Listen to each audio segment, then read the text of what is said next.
मैंने आपका जनेऊ देखा तो मैं जान गया कि आप भृगवंशी ब्राह्मण हैं, क्योंकि आपका जनेऊ है कैसा।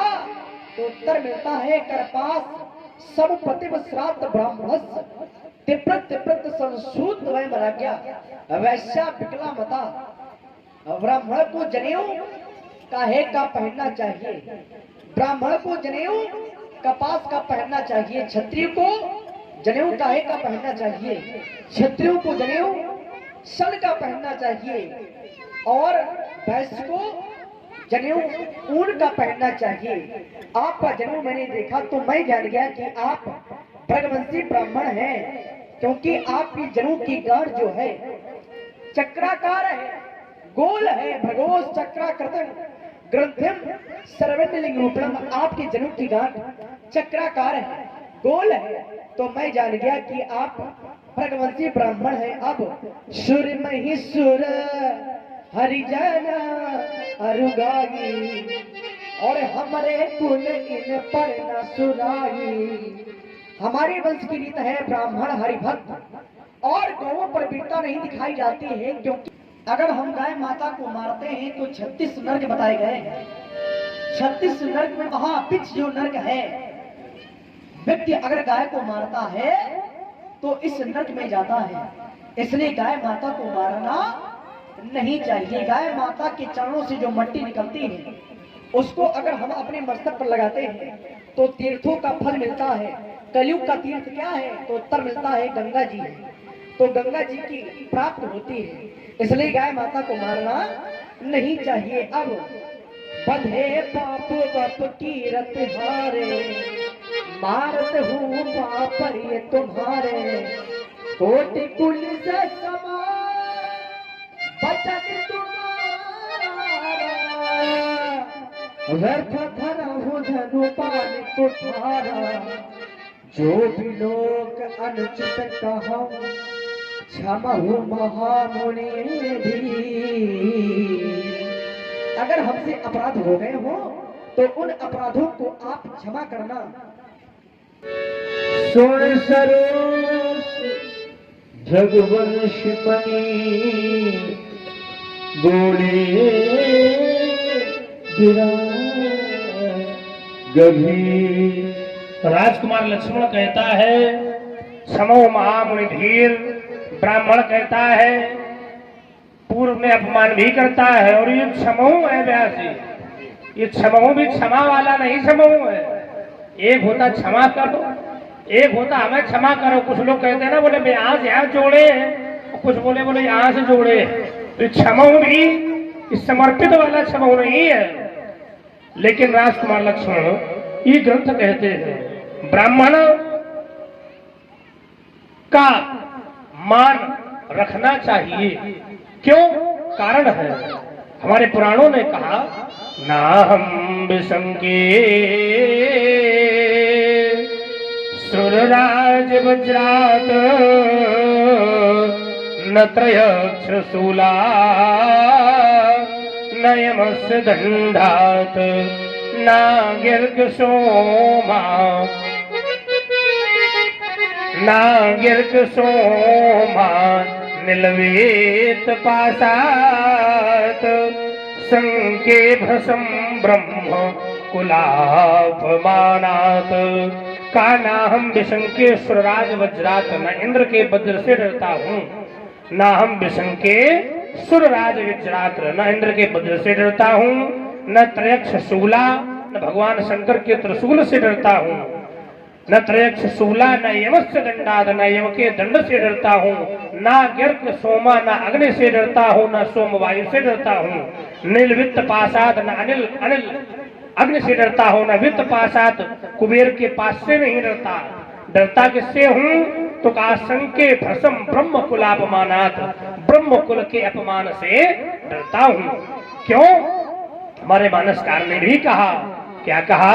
इंद्र कुलिस मम सोल विशाला काल दंड हरि चक्र कराला। जो इन कर मारा नहीं मरई विप्रोस पावक सोचरी। कवच भेद विप्र गुरु पूजा यही ते धन ते सम विजय उपाय न दूजा सापत ताड़त परुष कहंता विप्र पूज असगा वही संता। ब्राह्मण पूजनीय है, वंदनीय है, अर्चनीय है। ब्राह्मण के क्रोध से बचना चाहिए, अपमान नहीं करना चाहिए। लेकिन आज समाज में सब परिस्थितियां बन गई। क्यों? ब्राह्मण ब्राह्मण बन के रहे तब तो ऐसा हो। आज स्वयं में जब पतित हो गए तब फिर समाज में स्थान कैसे प्राप्त हो? ब्राह्मण के कर्म है, एक गुपवी धारण करना। लक्ष्मण ने बताया एक गुपवी धारण करना चाहिए, संध्या बंदन करना चाहिए, गायत्री का जप करना चाहिए। कितने ब्राह्मण करते हैं? भक्ष्य भक्ष्य पदार्थों से बचना चाहिए, लेकिन सब कर रहे तो फिर ऐसे सम्मान कैसे होगा? ब्राह्मण का ब्राह्मणत्व जब सुरक्षित नहीं है, उसका जीवन पशुवत है, वो कोई भी हो, समाज का प्रत्येक वर्ग। नारायण ने वर्ण व्यवस्था बनाई समाज के संचालन के लिए, समाज में सामंजस्य बनाने के लिए। नारायण ने कहा ब्रह्मवाणी गीता में, चातुर वर्णम मया सृष्टम गुण कर्म विभागसा। जो ये चारों वर्ण है, वर्ण व्यवस्था है, ये यहाँ नहीं है। कुछ लोग कहते मनु ने बनाई, मनुना सृष्टम है, लेकिन मनु ने नहीं बनाई। गीता में योगेश्वर कहते मया सृष्टम, मैंने बनाई है। चातुर वर्णम मया सृष्टम गुण कर्मम विभागसा। गुण के आधार पर कर्मों का विभाजन नारायण ने कर दिया। जिसका जैसा गुण था उसे वैसा कर्म दे दिया। लेकिन जब आज कर्म ही नहीं है, गुण ही नहीं है, तो फिर कैसा विभाजन? कुछ बचा ही नहीं, सब समाप्त की ओर है। भारतीय संस्कृति धूल दूषित हो रही है, तो इसको सुरक्षित रखना पड़ेगा। कर्म गुण के आधार पर बनाया। गुण क्या है? तो कहा ओम ब्राह्मणों से मुखमासीद बाहु राजन्या कृता उरु तदस्य यद वैश्या पदभ्याम शूद्रो अजायत। अर्थ मुख से ब्राह्मण। सनातन धर्म एक मंदिर है जिसका मुख ब्राह्मण, अर्थात मार्गदर्शन और ज्ञान करने का कार्य, प्रवचन करने का कार्य, समाज को मार्ग दिखाने का कार्य ये ब्राह्मण का है। बाहु राजन्या कथा, भुजाएं क्षत्रिय है, भुजाओं का कार्य है रक्षा करना, समाज की सुरक्षा करे, समाज को सानिध्य प्रदान करे। किसी गो ब्राह्मण निर्धन पर कोई कष्ट न आने पावे, ये क्षत्रिय का कर्तव्य है। उरुतदस्यद वैश्या, भरण पोषण की व्यवस्था, वाणिज्य कार्य ये बनाए वैश्य के लिए, और सेवा कर्म बनाया द्विज के लिए, शूद्र के लिए। सेवा कर्म शूद्र के लिए बनाया। जो चरणों का हिस्सा है वो शूद्र का है। अब शरीर में विचार करें, क्या किसी एक अंग का ही महत्व है? ना। अगर मुख का महत्व है, भुजाओं का महत्व है, उदर का महत्व है, तो चरणों का भी उतना ही महत्व है। महत्व कम नहीं है। और किसी किसी व्यक्ति के पैर काट लिए जाए तो कैसा रहेगा? इसीलिए समाज के सभी वर्गों को एकत्रित होने की आवश्यकता है। आज वहां पर कर्म बांटे थे गुणों के आधार पर, लेकिन आज लोगों ने कर्म नहीं, लोगों ने धर्म ही बांट दिया। सनातन संस्कृति छीन छान हो गई, खत्म होती जा रही है। इसका लाभ दूसरे उठा रहे हैं। बोले ये हमारी जाति का झंडा है, ये हमारी जाति का झंडा है। काहे की जाति लेके आए थे क्या है? नारायण में सनातन धर्म एक मंदिर, शरीर दिया सुंदर। शरीर तभी है जब सभी अंग सुरक्षित है, तो सबका पालन पोषण सही से होना चाहिए, सबका मान सम्मान तभी सुरक्षित रहेगा। वो चाहे ब्राह्मण हो, चाहे क्षत्रिय हो, चाहे वैश्य हो, चाहे शूद्र हो। लक्ष्मण कहता है कि ब्राह्मण के गुण, क्षत्रिय के गुण, वैश्य के गुण, किसको कैसा एक उपवीत पहनना चाहिए। सबके संस्कार बांटे। संस्कार से ही कर्मों का सृजन होता है। संस्कार क्यों होते हैं?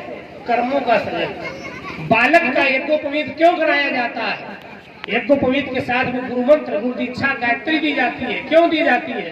क्यों उसके कर्म वैसे ही बन जाए, वैसा ही उसका कार्य हो जाए। आज हेतु पवित्र लोग कराते नहीं, बोले आसो पंडित जी नरिकवा का जनेऊ निपटावे का है?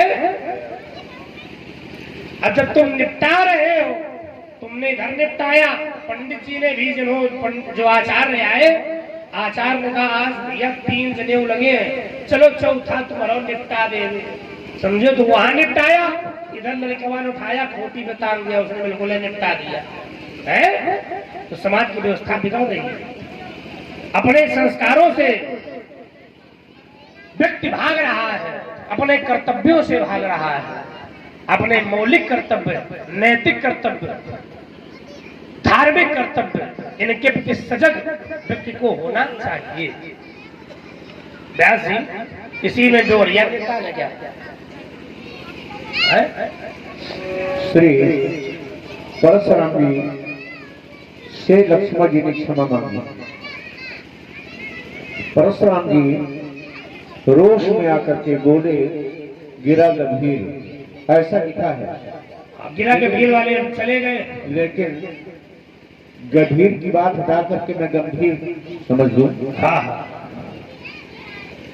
बस ये समझिए ये बालक है इसलिए बचता है। उत्तर दे तो छोड़ो बिन मारे, ये बार बार उत्तर प्रत्युत्तर करता है, लेकिन मैं इसे छोड़ देता हूँ। छोड़ने का कारण इसके गुरु विश्वामित्र का और हमारा संबंध गुरु जी हमारे पास लेकर के आए थे। इसके भैया ने नाथ नाथ कहकर उससे प्रार्थना की थी, तो उन संबंधों के कारण मैं आज इसे छोड़ रहा हूँ। जब शील की बात को लक्ष्मण जी ने सुना तो देखिए और भी बात बिगड़ गई। परशुराम जी का हर विकल्प ये रहा कि ये बालक किसी प्रकार से शांत हो जाए, लेकिन बालक शांत नहीं हुआ, बात बिगड़ती ही गई। परशुराम जी ने बहुत से विकल्प सोचे, अपने स्वभाव का प्रभाव डालना चाहा, लेकिन कोई प्रभाव नहीं पड़ा। जब यहाँ सील की बात की तो यहाँ तक आ गई बात कि छिद्रा अन्वेषण पर उतारू हो गए लक्ष्मण, यानी उनके घर तक पहुंच गए और व्यंग करने लगे परशुराम जी के ऊपर। और कहा उन्होंने, कहली लखनी मुनिशील तुम्हारा, कौन नहीं जाने विदित संसारा, ये विश्व विख्यात है। आपने अपनी माता का वध किया है। सोचिए जो माता अपने बेटे को कितने प्यार से पालती है। माँ के किसी भी अंग को काटो तो खून निकलता है, लेकिन माँ उसी खून को दूध बना करके अपने बेटे को पिलाती है। परंतु आपने ऐसे माता का वध किया है, ये है आपका शील। सुने, अरे जब होता है बालक छोटा तो मैया कष्ट उठाती है।